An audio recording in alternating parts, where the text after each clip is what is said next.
الله ورسوله فقد فاز فوزا عظيما. أما بعد فإن خير الحديث كتاب الله وخير الهدي هدي محمد صلى الله تعالى عليه وآله وسلم وشر الأمور محدثاتها وكل محدثة بدعة وكل بدعة ضلالة وكل ضلالة في النار. أعوذ بالله من الشيطان الرجيم. بسم الله الرحمن الرحيم.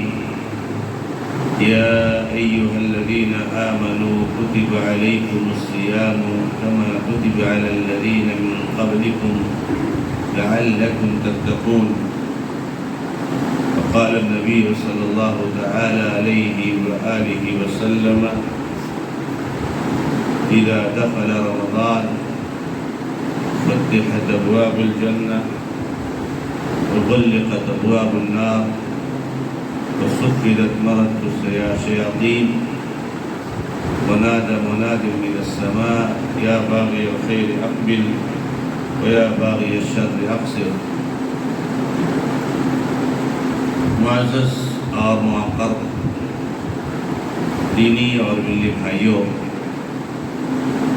بزرگوں، نوجوان دوستوں اور میری نہایت ہی احترام اور عزت کے لائق ماں اور بہنوں، قبل اس کے کہ میں اپنی بات کا آغاز کروں، نہایت ہی ادب اور احترام سے آپ لوگوں سے گزارش ہے کہ سامنے آئیں۔ ہمارے جو احباب بائیں طرف بیٹھے ہوئے ہیں ادھر آ جائیے، داہنے طرف آ جائیے، سامنے آ جائیے اور قریب آ جائیے۔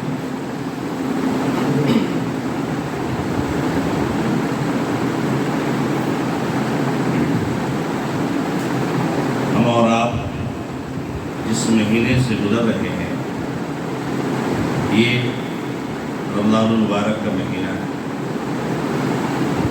اور رمضان المبارک کے بارے میں ہم اور آپ جانتے ہیں کہ یہ کوئی عام سا مہینہ نہیں ہے، بلکہ یہ سید الشہور ہے، افضل الشہور ہے، سارے مہینوں کا سردار ہے اور سارے مہینوں میں سب سے افضل ہے۔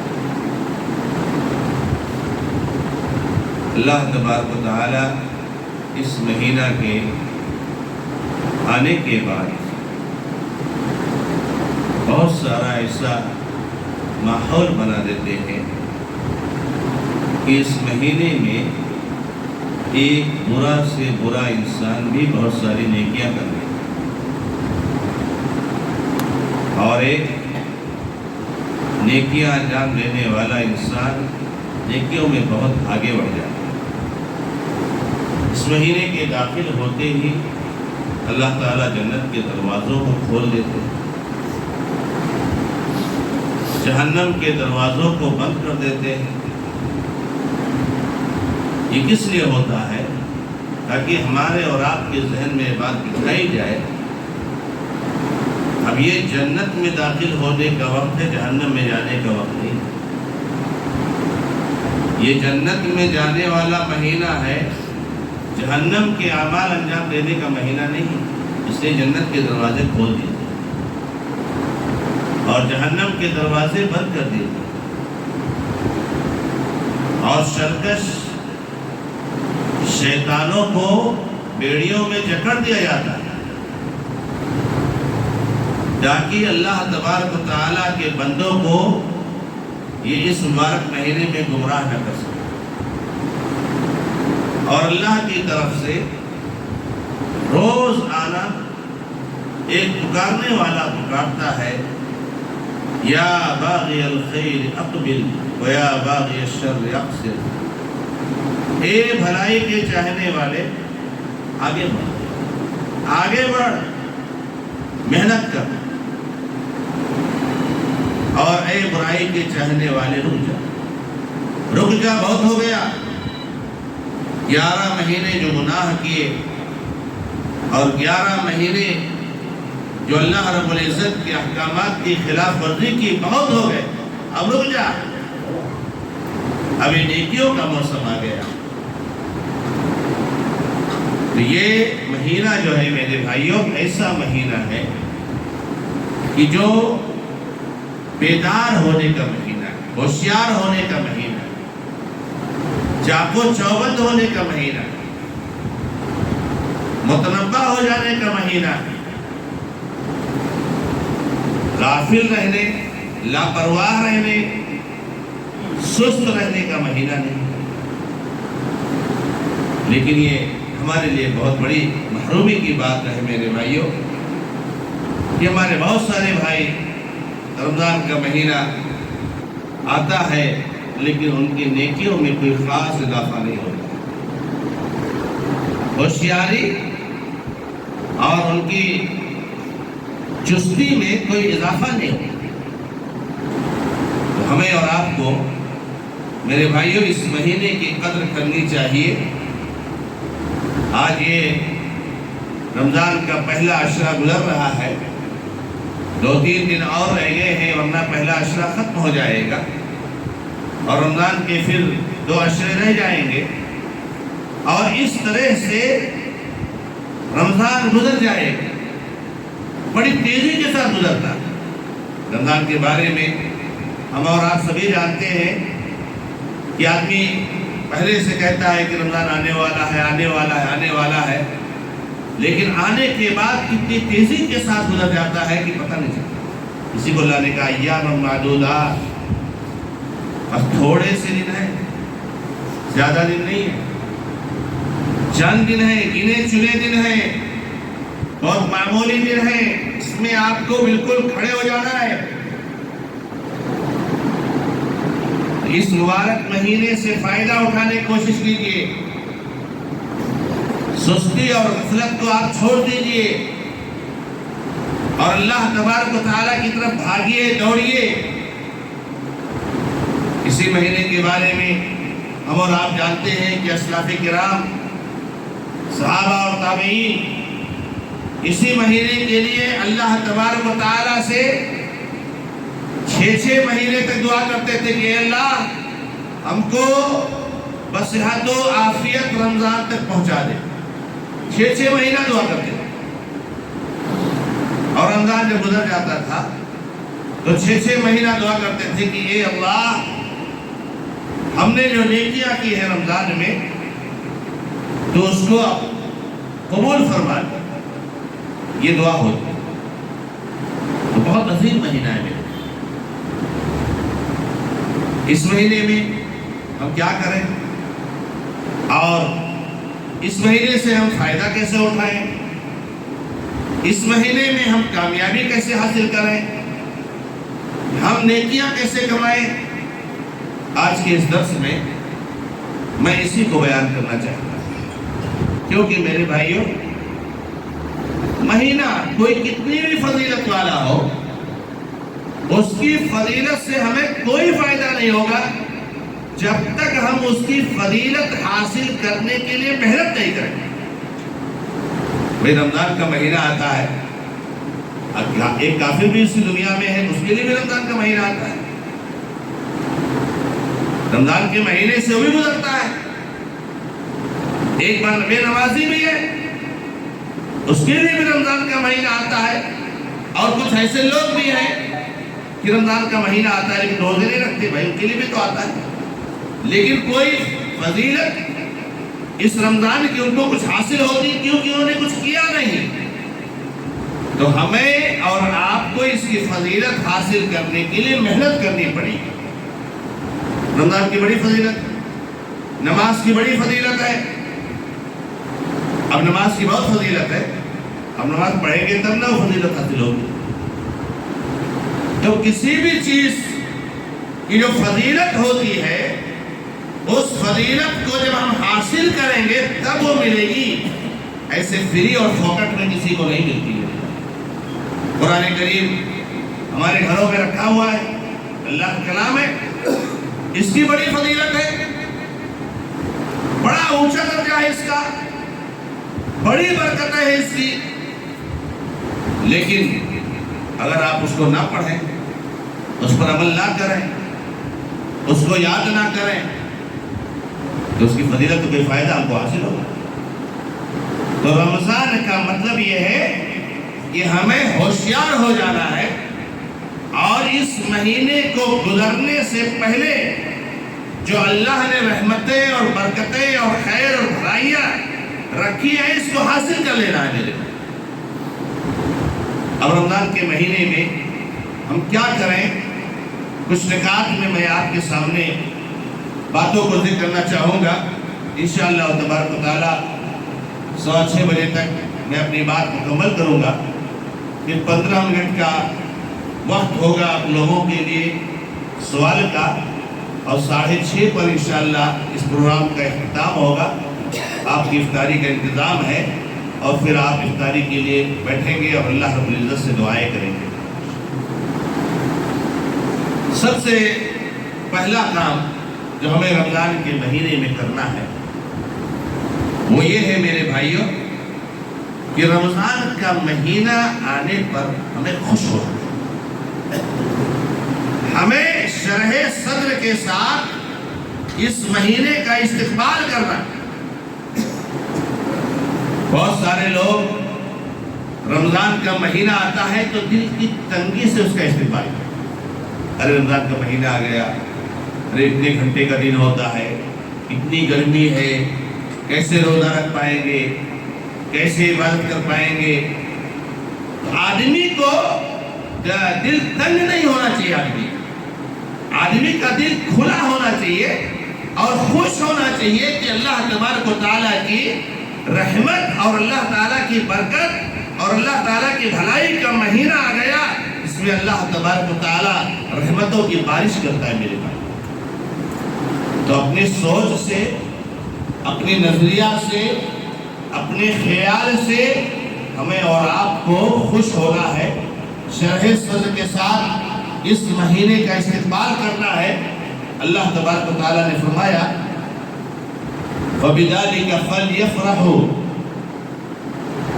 اللہ نے اپنے فضل اور اپنی رحمت کا تذکرہ کیا اور فرمایا فَبِذَلِكَ فَلْيَفْرَحُوا، اس کی وجہ سے خوش ہو جائیں، وہ خیر مما یجمعون، وہ بہتر ہے اس چیز سے جو وہ اکٹھا کر رہے ہیں۔ دنیا جمع کرنے سے اور دنیا کا مال اور اس کی دولت جمع کرنے سے اللہ تعالیٰ کی رحمت اور اللہ کے فضل اور اس کے کرم پر ہمیں اور آپ کو خوش ہونا۔ آپ کو معلوم ہے کہ پچھلے رمضان میں آپ کے بہت سارے دوست اور بہت سارے ساتھی آپ کے ساتھ اس مسجد میں تھے، آپ کے پڑوس میں پڑوسی تھے، آپ کے بہت سارے رشتہ دار تھے، لیکن یہ رمضان میں وہ اس دنیا سے رخصت ہو چکے ہیں۔ اللہ تعالیٰ سب کی خبروں کو نور سے، یہ اللہ کا کتنا بڑا کرم اور احسان ہے کہ رب العزت نے آپ کو ایک رمضان اور پانے کے ساتھ نصیب فرمائی،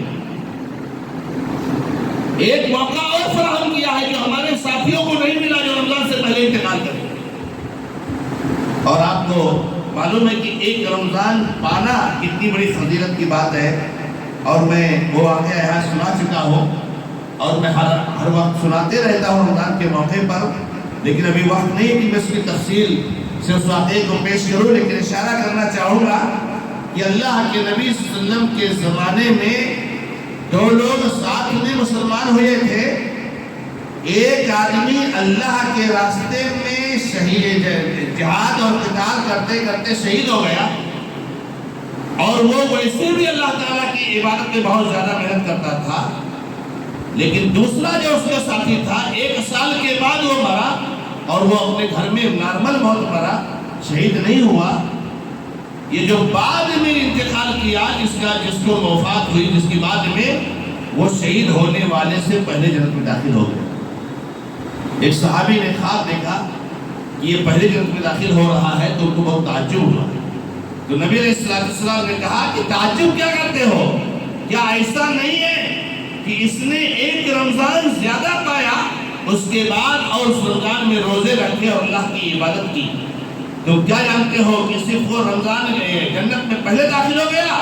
جنت میں جو درجات ہیں نا، ان کے درجہ کے درمیان میں جو فرق ہے دونوں کے، آسمان اور زمین کے برابر فرق ہے۔ یہ بڑا کرم ہے اللہ تعالیٰ کہ اللہ تعالیٰ نے آپ کو ایک رمضان کا موقع اور فراہم کیا۔ خوش ہو جائیے، شرح صدر کے ساتھ اس کا استقبال کیجیے۔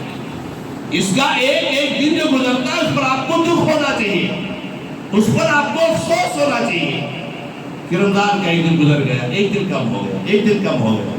ہمارے لیے آپ جو ہے کیا نام ہے 24-25 دن ہی بچے، 23 دن ہی بچے۔ آدمی کو ٹینشن ہونا چاہیے میرے بھائی، یہ نہیں کہ رمضان گزر رہا ہے تو خوشی ہو کہ جو ہے رمضان جا رہا ہے، اچھا ہے، جلدی چلا جائے، چھٹی مل جائے۔ میرے بھائیوں، تو رمضان کا استقبال شرح صدر کے ساتھ ہونا چاہیے، اور اللہ کا یہ بڑا فضل ہے اور اللہ کی رحمت ہے جو اللہ نے ہمیں اور آپ کو عطا فرمایا ہے، اور اللہ تعالیٰ کی رحمت کو ہمیں بڑی خوشی کے ساتھ قبول کرنا چاہیے۔ یہ ایک نظریاتی اور ایک جو ہے سوچ اور ایک خیال کے طور پر جو ہماری ذمہ داری بنتی ہے وہ یہ بنتی ہے میرے بھائیوں کہ ہمارا دل تنگ نہیں ہونا چاہیے، رمضان سے ہچکچانا نہیں چاہیے، چڑھنا نہیں چاہیے، بلکہ رمضان کے آنے سے خوش ہونا چاہیے۔ دوسرا جو کام ہمیں اور آپ کو کرنا ہے رمضان میں، سب سے اہم کام اور جس کے لیے رمضان کا مہینہ معروف ہے اور جو اس کی خاصیت اور خوبی ہے وہ ہے کہ روزے کا اہتمام، رمضان کے روزوں کا اہتمام۔ رمضان کے آنے کے ساتھ ہی ہیلے، بہانے اور یہ عذر اور وہ عذر، مجبوری نہیں ہے پھر بھی مجبوری بتانا، مجبوری نہیں پھر بھی مجبوری سوچنا اور سوچ کر روزے سے بھاگنا، میرے بھائیوں یہ ایمان کا کام ہے۔ اور حقیقت میں اللہ تعالیٰ نے آپ کو یہ عذر دیا ہے، مجبوری ہے، تو بلا شک و شبہ عذر والوں کے لیے اللہ رب العزت نے رخصت ہے۔ لیکن اگر ہم حقیقت میں عذر والوں میں سے نہیں ہیں، ہمارے پاس مجبوری نہیں ہے میرے بھائیوں، ویسی مجبوری ظاہر کر کے اور روزے نہ رکھنا، یہ میرے بھائیوں بہت بڑا خسارہ ہے۔ ہمیں اور آپ کو رمضان کے روزوں کا ہر درجہ اہتمام کرنا چاہیے اور کسی بھی حالت میں ہمیں روزہ نہیں چھوڑنا چاہیے۔ آج ہمارے کچھ بھائی ایسے بھی ہیں جو محنت مزدوری کرتے ہیں، کنسٹرکشن میں کام کرتے ہیں، کھیتی میں کام کرتے ہیں اور کسی ڈپارٹمنٹ میں اور کسی میدان میں کام کرتے ہیں، تو شیطان آتا ہے ان کے ذہن میں سنر آتا ہے کہ اتنی محنت کرتے ہو، اتنی دھوپ رہتی ہے، کہاں تم روزہ رکھ پاؤ گے؟ روزہ نہیں رکھتا میرے بھائی، عذر نہیں، یہ عذر نہیں ہے، آپ کو روزہ رکھنا ہی رکھنا ہے۔ ہمارا کوئی نوجوان دوست ہے، کالج میں پڑھ رہا ہے، کوئی ہائر ایجوکیشن کے لیے تیاری کر رہا ہے، تو بڑی محنت کر رہا ہے، تو اس کے ماں باپ بھی اس پر رحم کھا جاتے ہیں اور سمجھتے ہیں کہ ہم رحم کھا رہے ہیں اس پر، بیٹا روزہ مت رکھو، ایجوکیشن کے لیے روزہ چھوڑنا، کام کے لیے روزہ چھوڑنا، مزدوری کے لیے روزہ چھوڑنا، یہ میرے بھائیوں سب چیزیں جائز نہیں ہیں۔ ہمیں اور آپ کو روزہ رکھنا کمپلسری ہے اللہ کے بندوں۔ جو بیمار ہے، سفر پر چلا گیا، وہ ایک الگ مسئلہ ہے میرے بھائیوں، لیکن جو چیزیں عذر میں نہیں آتی ہیں، جن کو شریعت نے مجبوری نہیں مانا ہے، ان کو زبردستی مجبوری مان کر اور روزے سے کترانا، یہ میرے بھائیوں اہل ایمان کی عادت نہیں۔ اللہ کے نبی علیہ السلام کے پاس ایک صحابی آئے اور انہوں نے کہا کہ نبی صلی اللہ علیہ وسلم کوئی ایسا عمل بتائیے کہ جس کو کر کے میں جنت میں داخل ہو جاؤں، کوئی عمل بتائیے جس کو انجام دے کے جنت میں داخل ہو جاؤں۔ تو کیا فرمایا نبی علیہ السلام نے؟ علیک بالصوم فإنہ لا مثل لہ۔ اے اللہ کے بندے، اگر جنت میں جانا ہے تو روزہ کو لازم پکڑ، کیونکہ روزے جیسی کوئی عبادت نہیں۔ اللہ تعالیٰ نے نبی صلی اللہ علیہ وسلم نے فرمایا کہ اللہ تعالیٰ نے حدیث قدسی میں فرمایا کہ کل عمل ابن آدم یضاعف الحسنۃ بعشر امثالها الا الصوم فإنہ لی وأنا أجزی۔ آدمی جو بھی عبادت انجام دیتا ہے جو بھی عمل کرتا ہے اس کو بڑھایا جاتا ہے 10 گنا سے لے کر 700 گنا تک۔ اللہ نے فرمایا سوائے روزہ کے، کیونکہ روزہ صرف میرے لیے ہے، میں ہی اس کا بدلہ دوں۔ یعنی روزہ یہ 10 گنا سے لے کے 700 گنا والے قاعدے میں نہیں ہے، اس کا حساب کتنا ہے، اس کا ثواب کتنا ہے، اس کا اجر اللہ کتنا بڑھاتا ہے، وہ اللہ ہی کو معلوم۔ اللہ نے کہا اس کا بدلہ میں ہی دوں گا۔ اللہ نے کہا روزہ میرے لیے، روزہ کیوں اللہ کے لیے میرے بھائی؟ روزہ اس لیے اللہ کے لیے خاص طور سے اللہ نے کہا، اللہ کی نماز بھی اللہ کے لیے، زکوٰۃ بھی اللہ کے لیے، ذکر تسبیح بھی اللہ کے لیے، لیکن روزہ کے لیے خاص طور سے اللہ نے اس لیے کہا کہ ایک آدمی لوگوں کے سامنے روزہ دار رہ کر کے بھی نہ روزہ رکھے تو ممکن ہے۔ یعنی آپ کے سامنے کوئی روزہ دار بنا رہے لیکن حقیقت میں روزہ دار نہیں، تو ایسا ہو سکتا ہے۔ جبکہ نماز کا معاملہ ایسا نہیں ہے، اگر نماز پڑھو گے تو لوگ دیکھیں گے، آؤ گے مسجد، نہیں آؤ گے اس مطلب نماز نہیں پڑھتے۔ آپ نے اپنے گھر کے ساتھ، گھر والوں کے ساتھ افطاری سحری کی صبح، اور آپ نے روزہ رکھا سب کے ساتھ، سب لوگ جانتے ہیں، گھر والے جانتے ہیں، محلہ والے جانتے ہیں کہ آپ روزہ رکھیں، اور آپ دن میں 10-11 بج گیا، 12 بج گیا، بند کمرے میں گئے اور آپ نے بیٹھ کر کے کھا لیا، اپنا پیٹ بھر کے کھا لیا، کسی کو پتہ نہیں چلا، کسی نے دیکھا۔ اگر آپ ایسا کرنا چاہو تو کر سکتے کہ روزہ دار بھی بنے رہو لوگوں کی نظروں میں اور روزہ نہ رکھو، لیکن ایک مومن کو، ایک روزے دار کو بند کمرے میں بھی ایک قطرہ پانی پینے سے کون سی چیز روکتی ہے؟ اللہ تبارک و تعالیٰ کا۔ دنیا تو نہیں دیکھتے لیکن اللہ، تو آپ نے روزہ کس کے لیے رکھا ہے؟ اللہ کے لیے۔ اس میں جو اخلاص ہے اور اس میں جو تقویٰ ہے وہ میرے بھائیوں بہت ہائی لیول کا ہے، اس لیے اللہ نے کہا اس کا بدلہ میں ہی دوں۔ تو روزے سے بھاگیے مت۔ روزہ ہمارے اوپر فرض ہے، کمپلسری ہے۔ ایک مسلمان بالغ ہو گیا، اس کی عقل ٹھیک ٹھاک ہے، پاگل دیوانہ نہیں ہے، اس کے اوپر روزہ فرض ہو گیا، چاہے وہ مرد ہو چاہے عورت۔ اب روزہ چھوڑ نہیں سکتا۔ روزے کا معاملہ ایسا نہیں میرے بھائیوں کہ آپ رکھ لو گے تو اچھا ہے، نہیں رکھو گے تو کوئی حرج کی بات، رکھو گے تو بڑا ثواب ملے گا، نہیں رکھو گے تو کوئی مسئلہ ہے۔ روزہ کمپلسری ہے۔ بنی الاسلام علی خمس، اسلام کی بنیاد 5 چیزوں پر ہے، ان 5 چیزوں میں سے ایک چیز کیا ہے؟ روزہ۔ ایک چیز روزہ ہے۔ روزہ چھوڑنا گناہ کبیرہ ہے میرے، بہت بڑا گناہ ہے، جہنم میں جانے کا ذریعہ ہے۔ اللہ کے نبی محمد رسول اللہ صلی اللہ علیہ وسلم کو جہنم کے مناظر دکھائے گئے تو اللہ کے نبی علیہ السلام نے کچھ ایسے لوگوں کو دیکھا جن کے جبڑوں کو، منہ کو چیر کر کے، پھاڑ کر کے الٹا لٹکایا ہوا ہے جہنم میں، جس سے خون بہ رہا ہے اور بلک رہے ہیں۔ اللہ کے نبی نے منظر دیکھا تو آپ ہل گئے۔ آپ نے پوچھا یہ دہشتناک منظر کن لوگوں کا ہے، کس کے ساتھ یہ معاملہ کیا جا رہا ہے؟ تو اللہ کے نبی علیہ السلام کے فرشتوں نے بتایا کہ نبی صلی اللہ علیہ وسلم یہ وہ لوگ ہیں جو روزہ افطار نہ کرنے کی اجازت ہونے پر بھی روزہ نہیں رکھتے تھے، افطار کر لیتے تھے، روزہ توڑ دیتے تھے، روزہ چھوڑ دیتے تھے، روزہ پورا نہیں کرتے تھے۔ ان لوگوں کا یہ انجام۔ اس لیے میرے نوجوان دوست، میرے بزرگوں اور میری ماں اور بہنوں، روزہ سے کسی بھی طرح سے، کسی بہانے سے آپ بھاگنے کے لیے کوشش نہ کریں، اللہ کے لیے روزہ رکھنے کا اہتمام کریں۔ نمبر 3، رمضان کے اس مبارک مہینے میں اس چیز کا ہمیں اور آپ کو اہتمام کرنا چاہیے، وہ قیام رمضان۔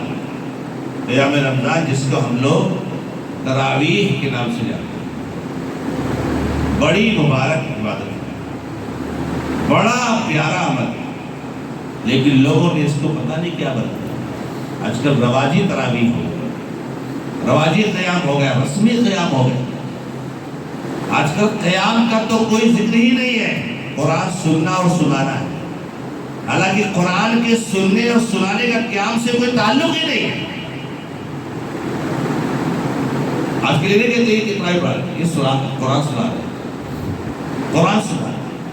قرآن کا سننے سنانے کا یہ رمضان کے قیام میں کوئی تعلق نہیں اس کا میرے بھائی۔ اصل جو قیام ہے میرے بھائیوں، جو قیام آپ کرتے ہو، جو تراویح پڑھتے ہو، وہ اصل وہ عبادت ہے۔ اس لیے دیکھتے ہو گیا کہ آدمی جب قرآن پڑھتا ہے سورہ فاتحہ کے بعد تو کافی وقت لیتا ہے، لیکن رکوع اور سجدہ کھٹا کھٹ اتنی تیزی سے کرتا ہے کہ آپ دعا بھی نہیں پڑھ سکتے۔ کیوں بھائی؟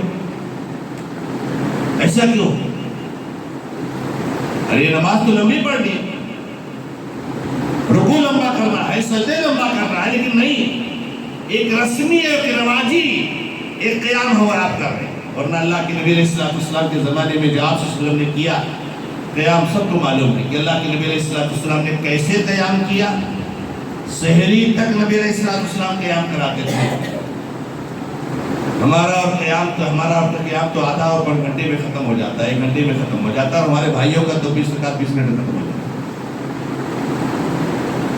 8 رکعت کے لیے کم سے کم پون گھنٹہ 1 گھنٹہ لگ جاتا ہے، ورنہ ہمارے بھائیوں کا 20 رکعت جو ہے 20 منٹ میں اور 25 منٹ میں 30 منٹ میں ختم ہو جاتا ہے۔ اور کل تو کسی نے ایک آڈیو بھیجا، پتہ نہیں کہاں کے امام صاحب ہیں، ایسا قرآن پڑھنے کے اللہ رحم فرمائے۔ یا لمن تعلمن کے علاوہ آپ کو سمجھ نہیں پائیں گے، سنی نہیں پائیں گے۔ قرآن ختم کرنا ہے، قرآن پورا کرنا ہے۔ میرے بھائیوں، یہ قیام ہے جو سال بھر کیا جاتا ہے، اسی کو قیام اللیل کہا جاتا ہے، اسی کو تہجد کہا جاتا ہے، اسی کو صلاۃ اللیل کہا جاتا ہے، اسی کو رمضان میں قیام رمضان کہا جاتا ہے، اور اسی کو بعد کے علماء نے تراویح کا لفظ استعمال کی۔ ایک ہی نماز سال بھر پڑھنا، یہ کوئی رمضان کی نماز نہیں، سال بھر کی نماز۔ بس یہ کہ رمضان میں اس کی فضیلت زیادہ ہے، رمضان میں اس کی اہمیت زیادہ ہے، رمضان میں اس کا اہتمام زیادہ ہونا چاہیے، کیونکہ نبی علیہ السلام نے فرمایا من قام رمضان ایمانا واحتسابا غفر له ما تقدم من ذنبه، جو رمضان کا قیام کرے ایمان اور احتساب کے ساتھ، ایمان عقیدے کے ساتھ اور ثواب کی امید کے ساتھ، اس کے پیچھے کے سارے گناہ معاف کر دیے جاتے ہیں۔ عمر فاروق رضی اللہ تعالیٰ عنہ کے زمانے میں جب فاروق رضی اللہ عنہ مسجد میں آئے، مسجد نبی میں، ایک رات وہ مسجد نبی میں آئے تو دیکھا کہ رمضان کا مہینہ چل رہا ہے، اور لوگ 2-4 لوگ یہاں نماز پڑھ رہے ہیں قیام رمضان کا، کچھ لوگ یہاں کھڑے ہو کے 4-5 لوگ پڑھ رہے ہیں، کچھ لوگ، یعنی ایک مسجد میں کئی جماعت، کئی امام ہیں، کئی لوگ پڑھ رہے ہیں، کچھ 2-4 دوست وہاں پڑھ رہے ہیں، 2-4 دوست وہاں پڑھ رہے ہیں، 2-4 وہاں پڑھ رہے ہیں، اس طریقے سے۔ تو انہوں نے مشورہ کیا لوگوں سے کہ اگر ان لوگوں کو ایک ہی امام پر جمع کر دیں تو زیادہ اچھا نہیں، یہ اچھا نہیں لگتا ہے منظر، یہاں بھی امامت ہو رہی، یہاں بھی امامت ہو رہی، وہاں بھی امامت، اگر ایک ہی امام پر جمع کر دیں تو زیادہ اچھا نہیں ہوگا؟ انہوں نے کہا کیوں نہیں، بہت اچھا ہوگا، اور اس کی اثر نبی صلی اللہ علیہ وسلم کی سنت میں موجود تھی۔ تو عمر بن خطاب رضی اللہ عنہ تمیم داری اور ابی بن کعب رضی اللہ عنہ سے کہا کہ تم دونوں ان لوگوں کو جماعت کے ساتھ نماز پڑھاؤ، 11 رکعت۔ کتنی رکعت؟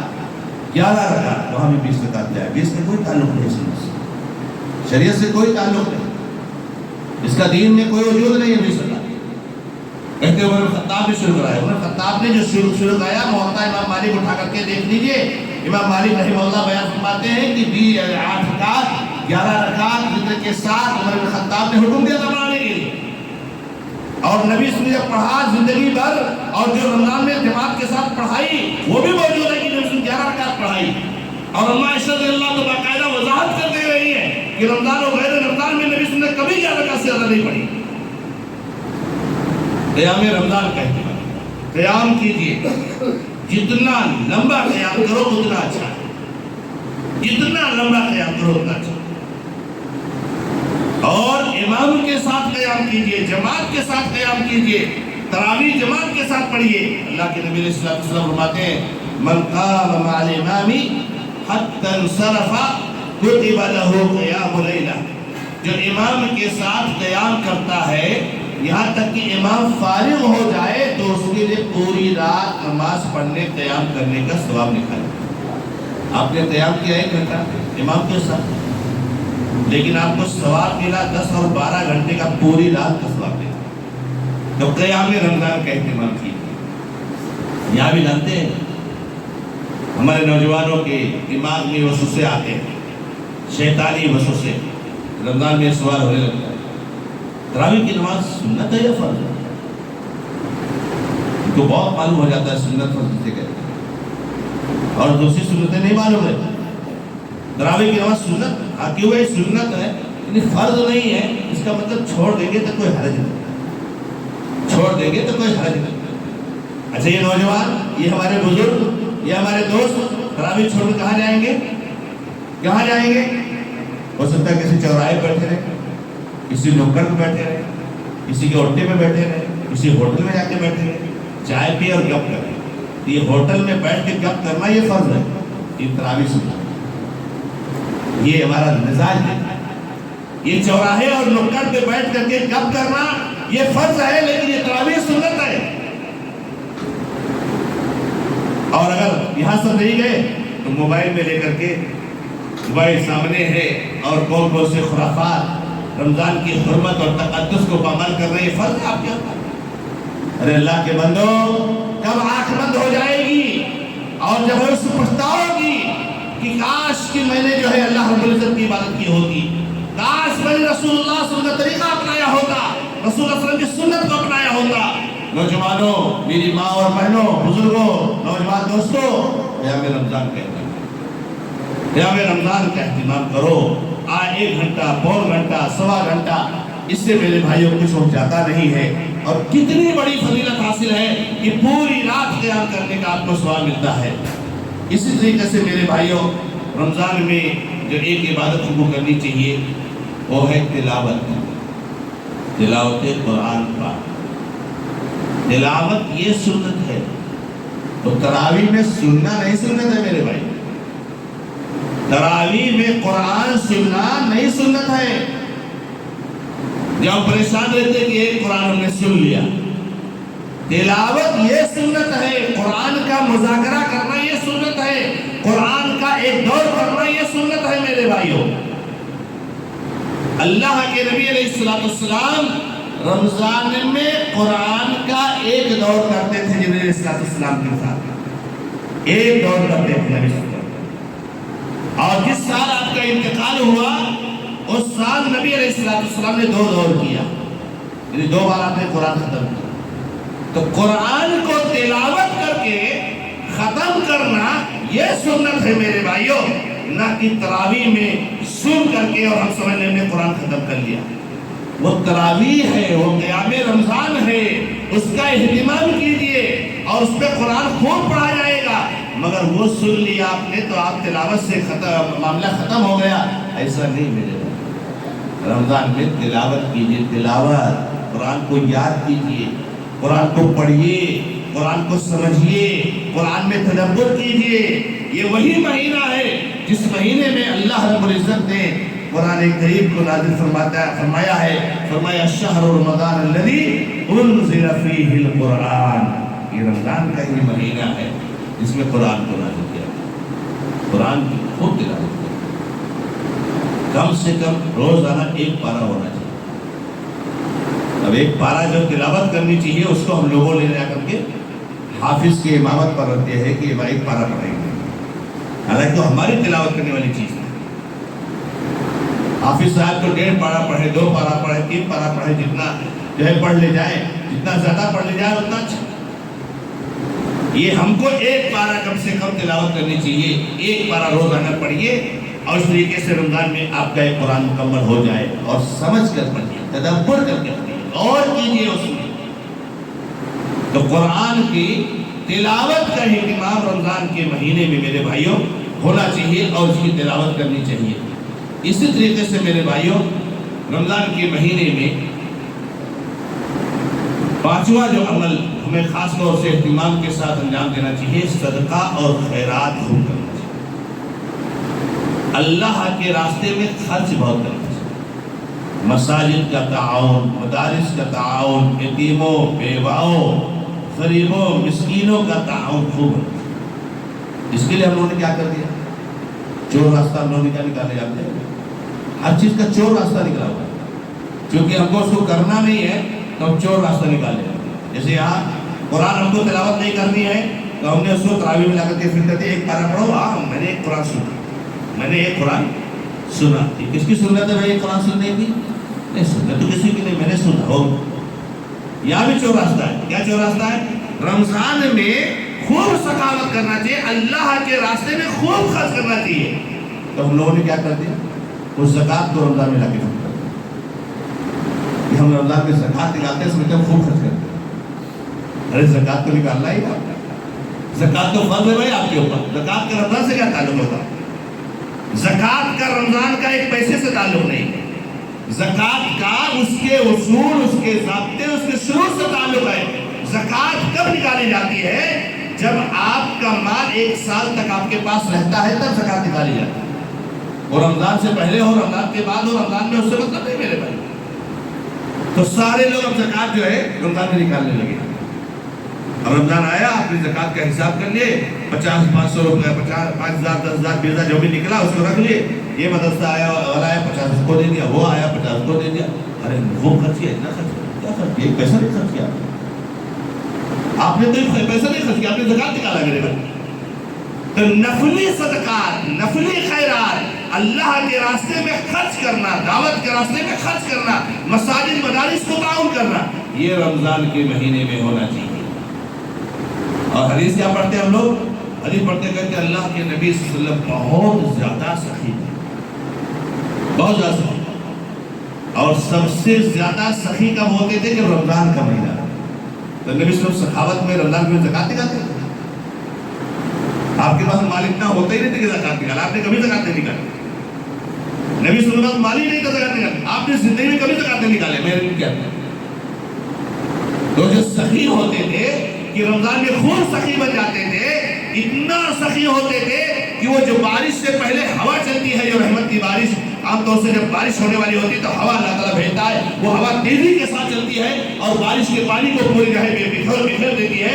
ایسے نبی صلی اللہ علیہ وسلم سخاوت کرنے والے زکوٰۃ نکالتے تھے. نبی نفلی صدقات کرتے ہیں. بیواؤں کو دیکھو، یتیموں کو دیکھو، مسکینوں کو دیکھو، غریبوں کو دیکھو، اپنے پڑوسیوں کو دیکھو، رشتہ داروں کو دیکھو، مساجد مدارس کو دیکھو. اپنا پیسہ خرچ کرو، اللہ کے راستے میں خرچ کرو. رمضان میں خرچ کرنے کا ثواب بہت زیادہ ہوتا ہے میرے.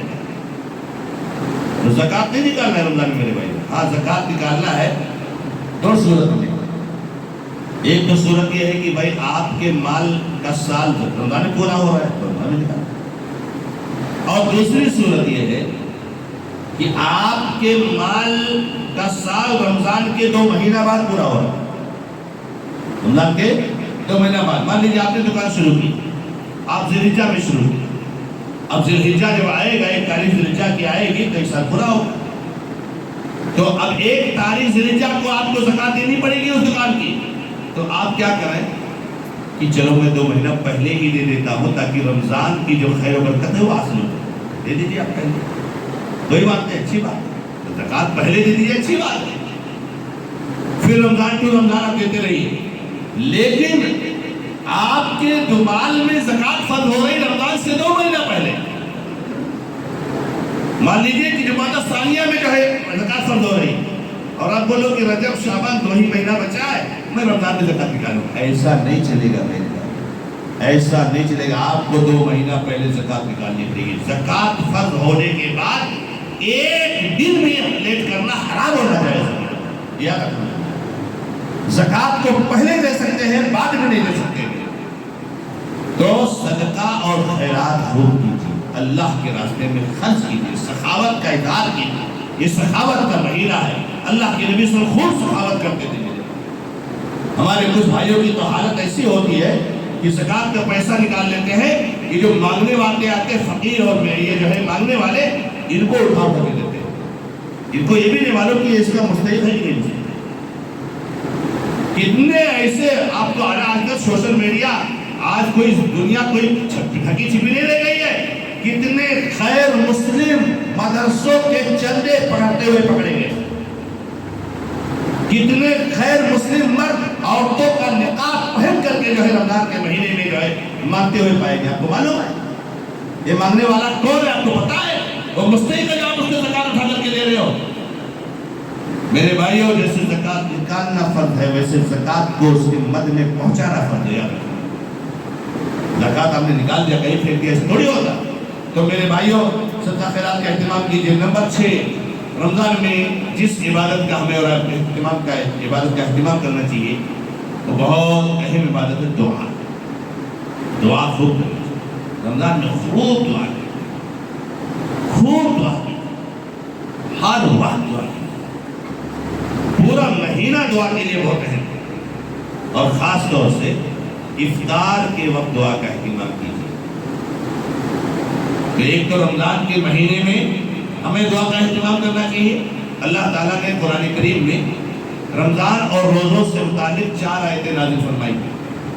یا الذین آمنوا کتب علیکم الصیام، اس کے بعد 2 آیت، اور پھر اس کے بعد ایک آیت احل لکم، آخری آیت لیلۃ الصیام الرفث للنساء۔ 3 آیت کے بعد اللہ تعالیٰ نے ایک آیت رکھی ہے جو دعا والی آیت ہے۔ وَإِذَا سَأَلَكَ عِبَادِي عَنِّي فَإِنِّي قَرِيبٌ أُجِيبُ دَعْوَةَ الدَّاعِ إِذَا دَعَانِ فَلْيَسْتَجِيبُوا لِي وَلْيُؤْمِنُوا بِي لَعَلَّهُمْ يَرْشُدُونَ۔ کیا ہے اس میں دعا کہ میں اپنے بندوں کی دعا کو قبول کرتا ہوں، سنتا ہوں۔ علماء نے لکھا ہے اس کا روزے سے کوئی تعلق نہیں ہے، رمضان سے کوئی تعلق نہیں ہے، دعا کا مسئلہ اس میں۔ آخر 4 آیتوں کے بیچ میں دعا والی آیت کیوں اللہ نے رکھی؟ علماء نے لکھا ہے کیونکہ دعا کا رمضان سے گہرا تعلق ہے، اس سے پتہ چلتا ہے۔ اس لیے رمضان میں دعا خوب کیجیے، اپنے لیے، اپنی اولاد کے لیے، اپنے بیوی بچوں کے لیے، امت کے لیے، پوری انسانیت کے لیے آپ خوب دعا کیجیے میرے بھائی۔ اور دعا سے مراد یہ نہیں کہ آپ بدعی دعا کیجیے، نماز کے بعد ہاتھ اٹھا کر کے دعا کیجیے، بدعت ہے میرے بھائی، ابھی میرا ایک نکتہ ہے آگے، بدعتوں سے بچیے۔ دعا سے مراد بدعت سے بچ کر کے سنت والی دعا کیجیے اللہ تبارک و تعالیٰ سے، مانگیے، روئیے، گڑگڑائیے میرے بھائی۔ اور اللہ کے نبی صلی اللہ علیہ وسلم کی وہ حدیث جو معروف اور مشہور ہے کہ نبی صلی اللہ علیہ وسلم نے فرمایا کہ روزے دار کی دعا افطاری کے وقت اللہ تعالیٰ رد نہیں کرتا، اس وقت بھی خاص دعا کہتے ہیں، روئیے، لیکن وہ ایسا وقت ہوتا ہے کہ آسان نہیں دعا کرنا، آسان نہیں دعا کرنا۔ میں خود اپنا تجربہ بتاتا ہوں اور بڑا اس کا احساس رہتا ہے کہ واقعی افطاری کے وقت دعا کرنا آسان ہے۔ کئی رکاوٹیں ہیں۔ ایک تو روزے کا آخری وقت ہوتا ہے، تو آدمی کو روزہ لگا ہوا ہے، اب اس کا ذہن منتشر ہے، خشوع خضوع پیدا نہیں ہو پاتا ہے، دل آمادہ نہیں ہوتا ہے، کیونکہ وہ روزہ لگا ہوا ہے، اس وقت آخری وقت ہے بالکل۔ اور دوسرے اس وقت بھائی ہم کو افطاری لگا رہا ہے، لانا سامان لانا، مائیں اور بہنیں لگی ہوئی ہے، اس وقت افطاری کے وقت دعا کرنا آسان نہیں ہے۔ اس لیے دیکھا کہ اکثر لوگ افطاری کے وقت بزی رہتے، دعا نہیں کر پاتے، دعا نہیں کر پاتے۔ تو دعا کا خوب اہتمام کیجیے۔ اسی طریقے سے میرے بھائیوں، رمضان کے مہینے میں 7ویں نمبر پر ہمیں اور آپ کو توبہ اور استغفار کا اہتمام کرنا، گناہوں سے اللہ تبارک و تعالیٰ کی بخشش طلب کیجیے، اللہ تعالیٰ سے معاف کروائیے۔ روزے سے ہے، کمرے میں بند ہو جائیے اور ایک ایک گناہ کو یاد کیجیے، آپ ہیں اور آپ کا رب ہے، اور اس رب سے روئیے جو غفور رحیم ہے کہ اے اللہ میرے گناہوں کا بوجھ بہت زیادہ ہے، تیرے علاوہ ان گناہوں کو کوئی معاف نہیں کر سکتا، مجھ کو معاف کر، معاف کیا رہی ہے۔ اپنی گردن کو جہنم سے آزاد کرائیے۔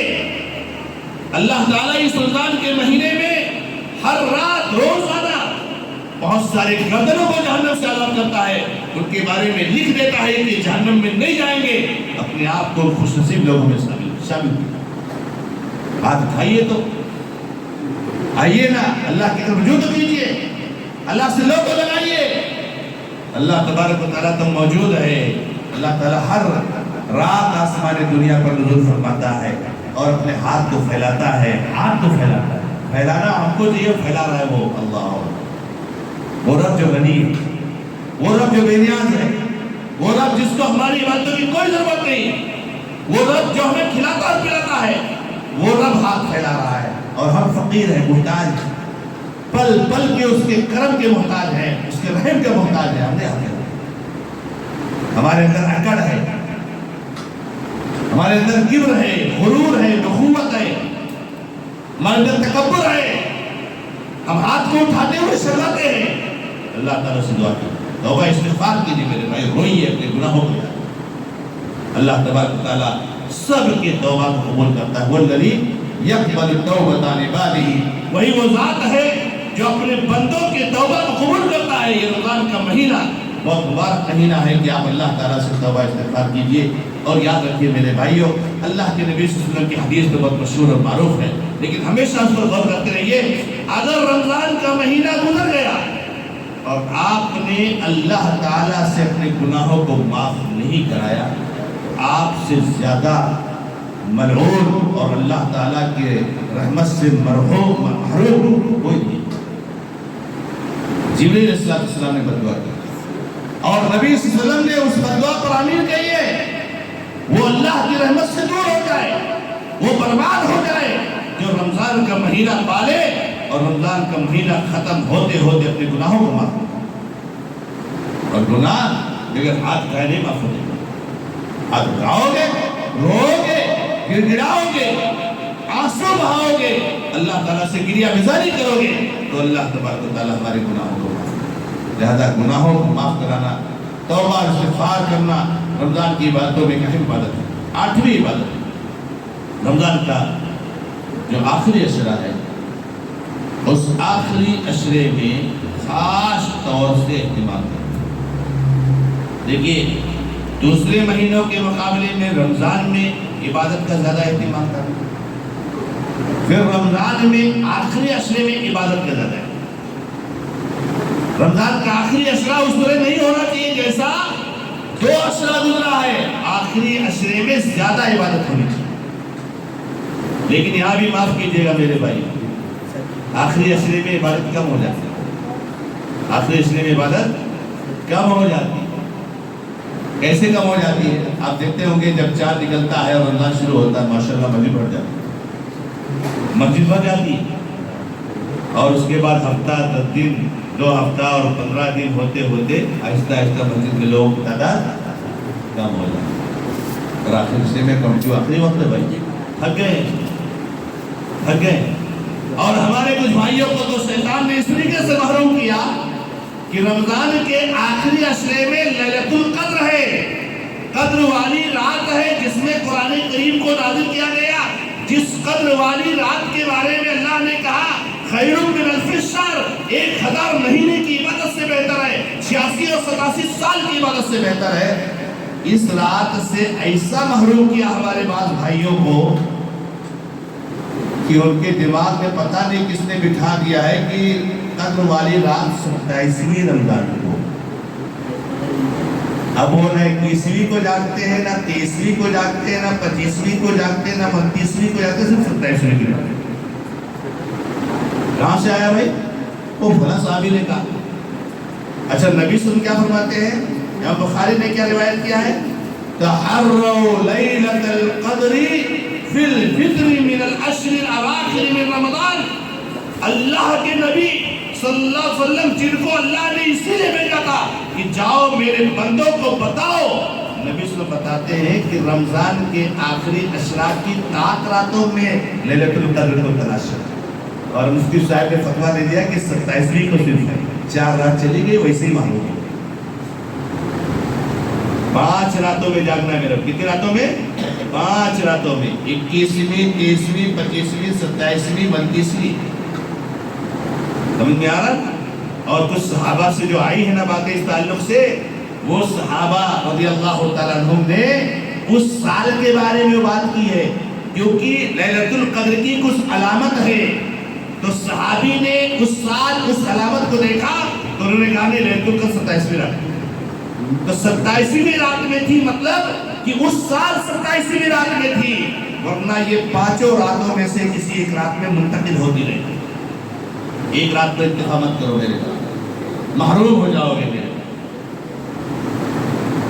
تو یہ رمضان کے آخری عشرے کا اہتمام کرنا، لیلۃ القدر کو تلاشنا میں نے آپ کو بتایا. اور اس کے بعد نواں عمل ہے آخری عشرے میں اعتکاف کا اہتمام کرنا. ایک ہی چیز دیکھتے جائیے کیسے محروم کرتا ہے شیطان ہم لوگوں کو دیکھے. اسے میں نے آپ کو بتایا نا کہ جتنے خیر کے کام ہوتے ہیں شیطان کوئی نہ کوئی چور دروازہ نکال دیتا ہے. اعتکاف کرنا، اعتکاف کیا ہے؟ اعتکاف ہے کہ آخری عشرے میں آپ اللہ کے گھر کو لازم پکڑ لیجئے، وہیں اللہ کی عبادت کیجئے، وہیں کھائیے پیئے رہیے، دن رات وہیں بسر کیجئے، گزر کیجئے، اس کو بولتے ہیں اعتکاف۔ جتنے لوگ مسجد میں اعتکاف کریں اتنا اچھا، 1 کرے 2 کرے 4 کرے 6 کرے 10 کرے 20 کرے، کوئی روک ٹوک نہیں۔ حرم میں ہزاروں لوگ اعتکاف کرتے ہیں اور پتہ نہیں چلتا ہے کتنے لوگ اعتکاف کیے ہوئے۔ اس لیے ہم لوگ تو چادر گھیر لیتے ہیں اور چادر غیر نہیں کرتے، اور چادر گھیرنا یہ اعتکاف کرنے کے لیے شرط نہیں ہے، یہ شرط نہیں ہے، زیادہ سے زیادہ سنت ہے، لیکن جب جگہ کی قلت ہو جائے تو چادر نہیں گھیریں۔ اب اس یہاں چور دروازہ کیسے تانے دیا؟ اعتکاف سنت کفایہ ہے۔ کیا ہے اعتکاف؟ سنت کفایہ۔ سنت کفایہ کا مطلب کیا ہے؟ گاؤں کا ایک آدمی اعتکاف کر لے تو سب کی ذمہ داری ختم، بس خلاص، ایک آدمی نے کر لیا نا، بس خالی دوسرے لوگوں نے کر لیا، اب کیا ضرورت؟ بلکہ بعض گاؤں میں تو لوگ پیسہ جمع کر کے اس کو دیتے ہیں کہ تو اعتکاف کر، اس کو اتنا پیسہ ہم لوگ دیں گے تو خود کو چھٹی مل جائے گی۔ یہ چور دروازہ سنت کفایہ نہیں ہے۔ جیسے قیام رمضان ہے نا، جیسے لیلۃ القدر ہے نا، ویسے اعتکاف ہے۔ جو قیام کرے گا اس کو ثواب ملے گا، کوئی قیام نہیں کرے گا کوئی مسئلہ نہیں، سنت۔ جو لیلۃ القدر کو تلاشے گا اس کو ثواب ملے گا، اگر لیلۃ القدر کو کوئی نہ جا کر تلاشے کوئی مسئلہ نہیں۔ ایسے ہی جو اعتکاف کرے گا اس کو ثواب ملے گا، جب کوئی اعتکاف نہیں کرے گا کسی مسجد میں تو کوئی مسئلہ نہیں، اعتکاف سنت ہے، فرض نہیں۔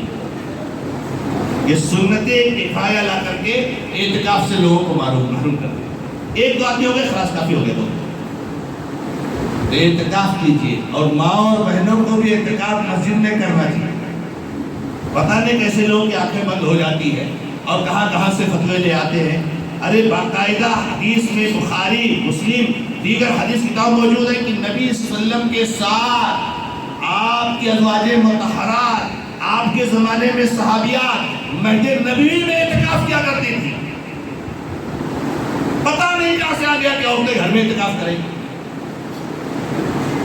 ماں اور بہنوں کو اعتکاف مسجد میں کرنا چاہیے۔ اعتکاف کا معنی ہی یہی ہے، اللہ کے گھر مسجد کو لازم پکڑ لینا، اللہ کی عبادت کی۔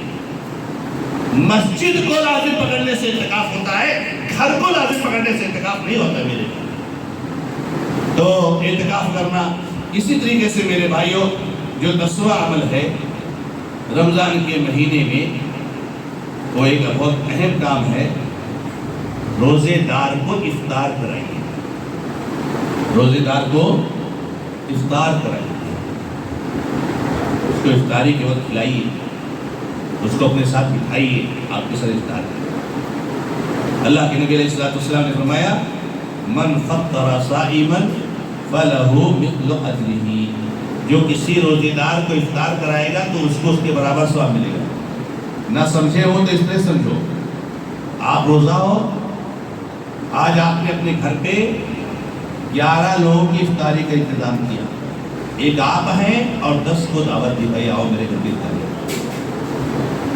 تو آپ نے روزہ رکھا اکیلے، لیکن جب آپ نے افطاری کرائے تو آپ کو کتنے روزے کا ثواب ملے گا؟ 11 روزے کا ثواب ملے گا۔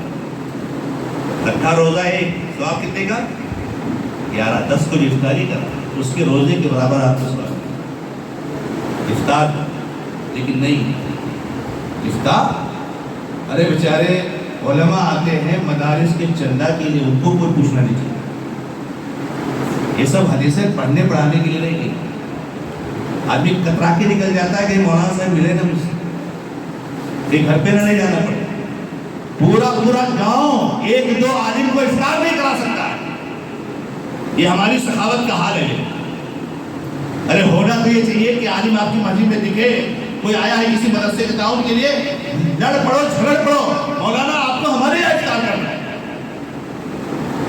لیکن یہاں ہر کوئی سے بات ہے، کتنے بیچارے ہم ملتے مولانا افطاری کا کوئی ٹھکانہ نہیں، سحری کا کوئی ٹھکانہ نہیں۔ کیا گاؤں کا حال ہے میرے بھائیوں، کیا حالت ہو گئی ہم لوگوں کی، کتنی دولت آ گئی ہے، کتنا مال آ گیا ہے، لیکن ایک آدمی کی ضیافت، 2 آدمی کی ضیافت پورا گاؤں میں کرتے نہیں کر سکتا۔ ارے ٹھیک ہے بھائی، آپ کے گھر میں جو ہے کیا نام ہے نہیں لے جا سکتے ہو، عورتیں ہیں مرد نہیں ہے، کوئی سسٹم بناؤ نا، کوئی ترتیب بناؤ نا کہ آپ کے گاؤں میں کوئی آئے مہمان تو اس کی مہمان نوازی تو ہو سکے. کوئی سسٹم بناؤ آپ کہ کم سے کم جا کے ہوٹل پہ اس کو کھلا دو تو کھانا جو ہے کیا نام ہے کوئی سسٹم سے بیٹھ کے کھانے کا بل جو ہو بیٹھ کے جائے. کوئی سسٹم بناؤ ہمارے گاؤں میں مہمان آئے اور ہمارے گاؤں میں مہمان آ کر بھوکا رہے یا وہ خود ہوٹل پہ کھانے پر مجبور ہو، یہ ہم سب لوگوں کی کوتاہی نہیں. آج لوگ کہتے ہیں ہوٹل ہے کھا لیں گے، ارے چھوڑو ہوٹل ہے کھا لیں گے، لیکن اکرام الضیف کسے کہا جاتا ہے؟ مہمان کی مہمان نوازی کسے کہتے ہیں میرے بھائیوں، چاہے ہوٹل ہو یا نہ ہو. افطاری کراؤ میرے بھائی، افطار کراؤ. تو یہ ایک عمل ہے میرے بھائیوں. اور اسی طریقے سے اللہ کے بندو 11واں عمل یا 12واں عمل ہے کہ رمضان کے مہینے میں خاص طور سے معذرت کے ساتھ حرام کاموں سے بچیے، حرام کاموں سے بچیے. یعنی روزہ رکھ کر کے حرام کام کا ارتکاب مت کیجیے. ہمارے بھائی کچھ روزہ رکھتے ہیں کپڑا ٹکنے سے نیچے گھسٹتا ہے، روزہ رکھتے ہیں جھوٹ بولتے، روزہ رکھتے نماز چھوڑتے، روزہ رکھتے غیبت کرتے، روزہ رکھتے چغلخوری کرتے. معذرت کے ساتھ کلیئر اس بات کو سن لیجئے کہ آپ کو اس روزے کا کوئی ثواب ملنے والا نہیں ہے، اور جہاں آپ نے جھوٹ بولا وہیں آپ کا روزہ ختم ہو گیا. گالی گلوچ کرتے، جھگڑا کرتے ہیں لوگوں سے، ظلم کرتے ہیں، شر کرتے ہیں، حسد کرتے ہیں، حرف کرتے ہیں روزہ رکھتے ہیں. روزہ اسی کا نام نہیں ہے کہ آپ کھانا پانی اور بیوی سے ہم مستری چھوڑ دیں. روزہ نام ہے کھانا پانی اور بیوی سے ہم مستری اور ہر قسم کے حرام کام کو چھوڑ دیں، اس کو بولتے ہیں. کیا نبی علیہ السلام نے فرمایا میرے بھائیو، بخاری کی حدیث ہے، من لم یدع قول الزور والعمل به فلیس للہ حاجۃ فی ان یدع طعامہ وشرابہ. اگر غلط بات بولنا اور اس پر عمل کرنا نہیں چھوڑتے ہو، اللہ کو کوئی ضرورت نہیں ہے کہ اپنا کھانا پینا چھوڑ دو، کوئی ضرورت نہیں اللہ کا. جھوٹ چھوڑو، گالی گلوچ چھوڑو، جھگڑا چھوڑو. ارے ہم نے تو منظر دیکھا افطاری کے وقت جھگڑتے ہوئے لوگ، افطاری کے وقت گالی گلوچ کرتے ہوئے، افطاری کے وقت مار پیٹ کرتے ہوئے. اللہ کے نبی صلی اللہ علیہ وسلم کا صیام جنہ، روزہ یہ ڈھال ہے. روزہ یہ کیا ہے؟ ڈھال ہے گناہوں سے بچنے کا، برائیوں سے بچنے کا، حرام کام سے بچنے کا. روزہ رکھے ہوئے ہو، نبی صلی اللہ علیہ وسلم فرماتے ہیں فَإِنْ امْرَؤٌ قَاتَلَ فَلْيَقُلْ إِنِّي امْرُؤٌ صَائِمٌ. اگر آپ کو کوئی گالی دے رہا، آپ سے کوئی لڑائی کرتا، آپ کہو میں بھائی روزے سے ہوں، میں گالی نہیں دے سکتا، میں لڑائی نہیں کر سکتا. ہم جواب دیتے ہیں لوگ گالیوں، ہم لڑتے ہیں. تو نبی صلی اللہ علیہ وسلم فرماتے ہیں کوئی ضرورت نہیں. اسی لیے نبی علیہ السلام نے فرمایا کم من صائم لیس لہ من صیامہ الا الجوع. کتنے ایسے روزے دار ہیں ان کو ان کے روزے کا کوئی ثواب نہیں ملتا سوائے بھوک اور پریشان ہونے کوئی فائدہ کوئی فائدہ نہیں. حرام کو چھوڑو اور روزہ رکھو، حرام کو چھوڑو میرے بھائیوں اور روزہ رکھو. اسی طریقے سے میرے بھائیوں جو 13واں ہے وہ ہے عمرہ کرنا. اللہ تعالیٰ نے اگر آپ کو نوازا ہے تو کوشش کیجیے رمضان کے مہینے میں عمرہ کیجیے. اللہ اکبر، رمضان کے مہینے عمرہ، اللہ اکبر. لیکن عمرہ بھی نہیں، ہم لوگ عمرہ نہیں کرتے، حج نہیں کرتے. ہم نے تو ایک بہت مالدار آدمی سے سنا، بہت مالدار ہے، بہت مالدار، نہ عمرہ کیا نہ حج کیا، نہیں گیا ہے. اللہ تعالیٰ کیسے معلوم ہوتا ہے؟ میں چور دیکھو. ارے غریب اور مسکین کا تعاون کرنا زیادہ بہتر ہے کہ عمرہ کرنا بہتر ہے؟ حج کرنا بہتر ہے. غریب مسکین کا تعاون کرو، حج کرنے نہ جاؤ. چھوڑو غریب مسکین، اللہ ان کا انتظام کرے گا. جاؤ عمرہ کر کے آؤ، جاؤ حج کر کے آؤ میرے بھائیوں. اللہ کے نبی صلی اللہ علیہ وسلم کے زمانے میں جب نبی صلی اللہ علیہ وسلم نے حجۃ الوداع کا اعلان کیا، جب آپ کا اعلان پروگرام بنا حج کرنے کا، آپ کو معلوم ہے کہ آپ نے زندگی میں ایک حج کیا 70 ہجری میں، تو آپ نے اعلان کروا دیا کہ میں حج کرنے جا رہا ہوں، جس کو حج کرنے جانا ہو میرے ساتھ چلے. بڑے صحابہ تھے، لاکھوں کی تعداد میں صحابہ نبی صلی اللہ علیہ وسلم حج کرنے چلے گئے. حج کر کے آ گئے. جب واپس آ گئے تو ایک عورت تھی جس کا پہلے سے پلان تھا کہ نبی صلی اللہ علیہ وسلم جب حج کرنے جائیں گے تب میں بھی جاؤں گا. اس کو پتہ چلا کہ آپ حج کر کے واپس آ چکے ہیں. اس کو بڑا ٹینشن ہوا. اس کو بیچاری کو نہیں پتہ چلا یار, نہیں خبر پہنچی, اب وہ نہیں جا سکی. بڑا ٹینشن ہوا, بڑا ٹینشن ہوا. نبی صلی اللہ علیہ وسلم کے پاس آئی اور کہا اللہ کے نبی صلی اللہ علیہ وسلم, میرا ارادہ تھا کہ میں آپ کے ساتھ حج کروں گی اور آپ حج کر کے واپس آ چکے ہیں. تو نبی صلی اللہ علیہ وسلم, گھبراؤ مت, گھبراؤ مت, میرے ساتھ حج کرنا چاہتے ہو؟ کہاں کرنا چاہتے ہو؟ کہ رمضان میں عمرہ کرو. رمضان میں عمرہ کرنا میرے ساتھ حج کرنے کے بعد. اللہ, رمضان میں عمرہ کرنا, رمضان میں عمرہ کرنا حج کے برابر نہیں ہے. بہت لوگ کہتے ہیں رمضان میں عمرہ کرنا حج کے برابر ہے. رمضان میں عمرہ کرنا نبی صلی اللہ علیہ وسلم کے ساتھ حج کرنے کے برابر ہے. کیا ثواب ہے. دولت رکھ کر کے بینک بیلنس کر کے چلے جاؤ گے, بچے بانٹ لیں گے, تقسیم کر لیں گے اور آپ یہی سوچتے رہ جائیں گے میرے بھائی. تو یہ بھی اہتمام کیجئے. 14واں جو عمل ہے میرے بھائیوں وہ یہ ہے, اللہ کے بندو خاص اس کا اہتمام کرو. یہ جتنا میں نے بتایا اور جو کچھ بھی بتاؤں, نیکی کے بارے میں, روزے کے بارے میں, تلاوت کے بارے میں, قیام کے بارے میں, صدقہ خیرات کے بارے میں, جتنا بھی بتایا اور بتاؤں, سب میں ایک چیز کا دھیان رکھیں, ایک چیز کا دھیان رکھیں. بڑی اپیل ہے آپ سے, بڑی گزارش ہے آپ سے کہ سنت کو لازم پکڑنا اور بدعت سے بچنا, ورنہ سب بیکار ہے. اس دنیا میں کچھ نہیں ہے سوائے محمد رسول اللہ صلی اللہ علیہ وسلم.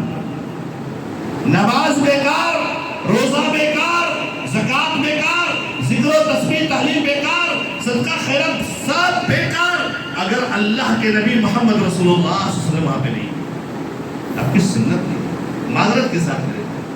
وہ امام شافعی کو پکڑو, امام مالک کو پکڑو, امام حنیفہ کو پکڑو, امام حنبل کو پکڑو, وہ ابن تیمیہ کو پکڑو, ابن قیم, جس کو چاہو پکڑ لو. اگر آپ کے عمل میں محمد رسول اللہ صلی اللہ علیہ وسلم کی سنت نہیں ہے, آپ کے عمل کی کوئی حیثیت اور کوئی ویلو نہیں ہے, سب بیکار ہے. اس لیے سنت کا اہتمام کرنا. یہ جو قیام کر رہے ہو نا, سنت کا اہتمام کرو. ارے ایک رات میں قرآن ختم کر رہے ہیں لوگ. ابھی شروع ہو جائے گا سبینہ شروع ہو جائے گا. ایک رات میں 2, 3, 4 گھنٹے میں قرآن ختم کر رہے ہیں. اللہ حفاظت کرے. ایک رات میں 1000 رکعت نماز پڑھ رہے لوگ. کیا ہو رہا ہے؟ ارے لوگوں کیا ہو گیا ہے؟ کیوں اللہ کے نبی صلی اللہ علیہ وسلم کی سنت سے اتنی بہر ہے آپ کو؟ اللہ کے نبی علیہ السلام کے زمانے میں صحابہ کرام آئے, 3-4 صحابہ. اما عائشہ سے نبی صلی اللہ علیہ وسلم کی عبادت کا حال پوچھا, کیسی عبادت کرتے ہیں؟ تو اما عائشہ نے بتایا ایسے سے کرتے ہیں. رات میں 11 رکعت تہجد پڑھتے ہیں, رمضان میں غیر رمضان میں یہ کرتے. تو ان صحابہ کو جیسے کہ نبی صلی اللہ علیہ وسلم کی عبادت کم لگی. کیا لگی؟ کم.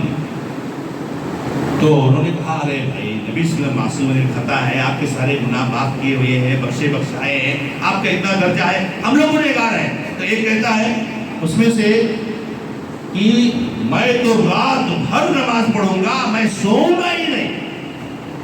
اور دوسرا کہتا ہے میں تو اب روزانہ روزہ رکھوں گا, روزہ کے بغیر رہوں گا ہی نہیں. اور ایک کہتا بھی میں تو شادی ہی نہیں کروں گا, بیوی بچوں کے جنجال میں جائے گا کون, میں اللہ کی عبادت کروں گا. کیا پلان بنایا تینوں نے؟ چوری کا, زنا کا, ڈاکہ زنی کا, عبادت کا. کس کا؟ عبادت کا, روزے کا, عبادت کا, اور جو ہے کیا نام ہے قیام اللیل کا, رات بھر پڑھنے کا, تہجد. نبی چلے گئے پوچھ پاچھ کر کے. اما عائشہ نے غور سے ان کی بات کو سن لیا. نبی صلی اللہ علیہ وسلم گھر پہ آئے. بخاری کی روایت ہے حضرت, ارے نکالو دوسری کتابیں بخاری پڑھو تب تو سمجھ میں آئے گا کسے کہتے ہیں دین اور شریعت, کسے کہتے ہیں سنت. نہ معلوم کیسی کتابیں آ گئی ہیں, بخاری کو آپ نے نکال دیا ہے مسجدوں سے, کہاں سے سمجھ میں آئے گا نبی صلی اللہ علیہ وسلم. نبی صلی اللہ علیہ وسلم گھر پہ آئے. اما عائشہ نے فٹ سے بتایا کہ نبی صلی اللہ علیہ وسلم سے معاملہ پیش آیا. آگ بگولے ہو گیا, لال پیلے ہو گئے غصے سے, فوراً گھر سے باہر آئے, صحابہ کو جمع کیا اور کہا سنو, تم میں کا سب سے زیادہ متقی پرہیزگار اور اللہ سے ڈرنے والا میں. کون ہے؟ میں. اللہ کے نبی سے پڑھ کر کے کوئی متقی پرہیزگار, میں رات میں قیام بھی کرتا ہوں, سوتا بھی ہوں, میں نے بیوی بچے، میں نے شادی بھی کر رکھا ہوں، بیوی بچے بھی، عبادت بھی کرتا ہوں، میں روزہ بھی رکھتا ہوں، بغیر روزہ بھی رکھتا ہوں، یہ میری سنت ہے، جو میری سنت سے راز کرے گا مجھ سے نہیں ہوگا۔ اللہ کے لیے سنت کو لازم پکڑو۔ اس سنت آپ کو بڑا ہلکا لگے گا لیکن بڑا وزنی ہے، اللہ کے یہاں بڑا وزنی ہے۔ ارے ہم تو 20 رکعت پڑھتے ہیں، یہ 8 رکعت پڑھتے ہیں، 8 کہاں ہے 20 کہاں ہے، لیکن 8 بڑا وزنی ہے، بڑا بھاری ہے، 20 کی کوئی ویلیو نہیں۔ سنت کو لازم پکڑو، سنت کو روزے میں، افطار میں۔ آج ہمارے بھائی روزہ رکھتے ہیں، روزہ رکھنے سے پہلے، صبح صادق ہونے سے پہلے نویت ان اصوم غدا للہ تعالی من شہر رمضان ھذا، نیت کرتے۔ کہا جاتا بھائیوں سے، ارے میرے بھائی کتنی پیاری نیت ہے آپ کی، کتنی اچھی نیت ہے، کتنے اچھے الفاظ ہیں، لا بتاؤ نے نبی صلی اللہ علیہ وسلم نے کب کیا، ابو بکر صدیق نے کب کیا، عمر فاروق نے کب کیا، عثمان غنی نے کب کیا، سعید بن مبشرہ نے کب کیا، صحابہ نے کب کیا، امام مالک، شافعی، احمد بن حنبل اور ابو حنیفہ کو بتاؤ انہوں نے کب نیت کی؟ نہیں کی ہے، کہاں سے لائے؟ نہیں، ہم چھوڑیں گے نہیں، کہاں سے آئی نیت؟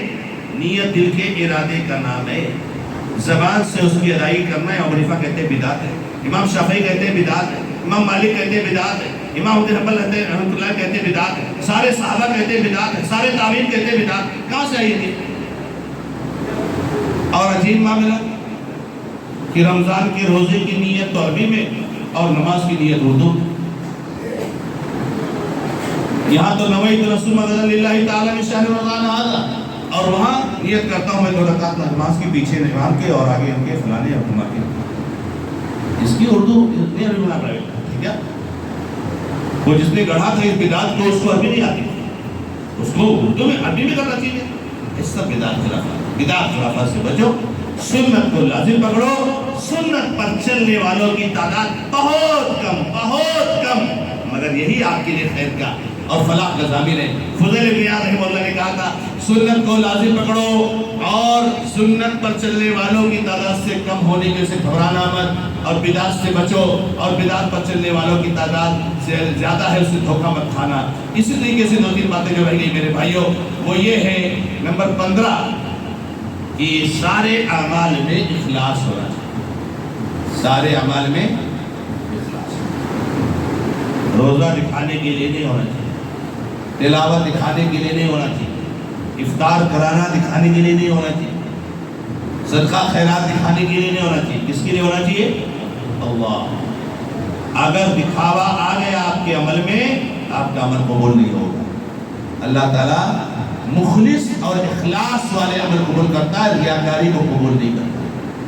اس لیے اخلاص ہو۔ ہم روزہ اللہ رب العزت کو خوش کرنے کے لیے رکھیں، ہم قیام اللہ رب العزت کو خوش کرنے کے لیے رکھیں، ہم صدقہ خیرات، ہم تراویح، ہم جتنی بھی عبادتیں کریں اللہ رب العزت کو خوش کرنے کے لیے رکھیں۔ تو ہمیں اور آپ کو اخلاص کے ساتھ اعمال کرنا چاہیے۔ اور آخری بات جو کہنا چاہوں گا، جو کہ 16واں ہے، وہ یہ ہے میرے بھائیوں کہ رمضان کی ایک خاصیت اور وہ کیا ہے؟ صبر ہے۔ اس مہینے کو کیا کہتے ہیں؟ شہر الصبر۔ کیا کہتے ہیں؟ شہر الصبر، صبر کا مہینہ۔ اگر آپ کے اندر صبر نہیں ہے نا تو آپ کچھ نہیں کر پاؤ۔ صبر کرو، صبر کرو۔ ایک بھائی سے میری ملاقات ہوئی، روزہ نہیں رکھتا، مجھے پتہ چلا تو میں نے سمجھایا میرے بھائی، کہہ رہے بڑا جمتا نہیں، کیا نہیں جمتا؟ بھوک لگ جاتی ہے، پریشان ہو جاتے ہیں۔ صبر کیجیے، جمتا نہیں۔ آپ کو جو جمے گا وہ کریں گے، جو نہیں جمے گا نہیں۔ کسی کو نماز نہیں جمتی، کسی کو روزہ نہیں جمتا، کسی کو حج نہیں جمتا، کسی کو زکات نہیں جمتا، شریعت نہیں آگے۔ صبر کیجیے، صبر۔ یہ روزہ رکھنا آسان کام نہیں ہے۔ صبح سے لے کر کے شام تک بھوکا پیاسا رہنا، اور وہ شخص جو ہر گھنٹے پر کوئی مشروب یا کوئی چائے پینے کا عادی تھا، وہ رمضان کے مہینے میں 13-14 گھنٹے نہیں پیتا ہے۔ اس میں صبر کا بڑا ہے۔ صبر کیجیے، تو صبر کا دامن نہ چھوڑیے، جمے رہیے۔ روزہ بغیر صبر کے نہیں ہو سکتا، تراویح قیام رمضان آپ بغیر صبر کے نہیں کر سکتے، تلاوت بغیر صبر کے نہیں کر سکتے، صدقہ خیرات بغیر صبر کے نہیں کر سکتے۔ اللہ رب العزت کے لیے دوسری عبادتیں، چاہے وہ اعتکاف ہو، لیلۃ القدر ہو، رمضان کی عبادتیں ہوں، بغیر صبر کے نہیں کر سکتے۔ صبر کو پہلے نمبر پر رکھیے، اپنے اندر پیدا کیجیے، اس صفت کو، اس وقت کو پیدا کیجیے۔ میرے بھائیوں، یہ چند باتیں تھیں جو رمضان کے اس مبارک مہینے میں انجام دینے سے متعلق آپ کے سامنے میں عرض کر رہا تھا۔ اللہ رب العزت سے دعا کرتا ہوں کہ رب العزت ہمیں اور آپ کو سب کو کہنے اور سننے سے زیادہ عمل کرنے کی توفیق عطا فرمائے۔ رمضان کے اس مبارک مہینے کو اللہ تعالی ہمارے لیے مبارک بنائے۔ ہم نے جو بھی اب تک عبادتیں انجام دی ہیں، اللہ تعالیٰ ان کو اپنے فضل و کرم سے قبول فرما لے۔ جو ایام باقی رہ گئے ہیں، اللہ تعالیٰ ہمیں ان میں زیادہ زیادہ محنت کرنے کی توفیق عطا فرمائے۔ اللہ تبارک و تعالیٰ ہمارے مردوں پر رحم فرمائے، ہمارے ان بھائیوں پر رحم فرمائے جو دنیا سے رخصت ہو گئے ہیں، ان کی قبروں کو نور سے بھر دے۔ اللہ تعالیٰ پریشان حال لوگوں کی پریشانی کو دور فرمائے، قرض داروں کو قرض کے بوجھ سے نجات دلائے۔ اللہ تعالیٰ ہر ایک کو خوش اور خرم رکھے، اور اللہ تعالیٰ ہمیں اور آپ کو خوب زیادہ محنت کرنے کی توفیق عطا فرمائے۔ عالم عندی اللہ تعالیٰ عالم والحمد للہ رب العالمین، وصلی اللہ علی محمد وسلم تسلیما کثیرا۔ جیسا کہ میں نے کہا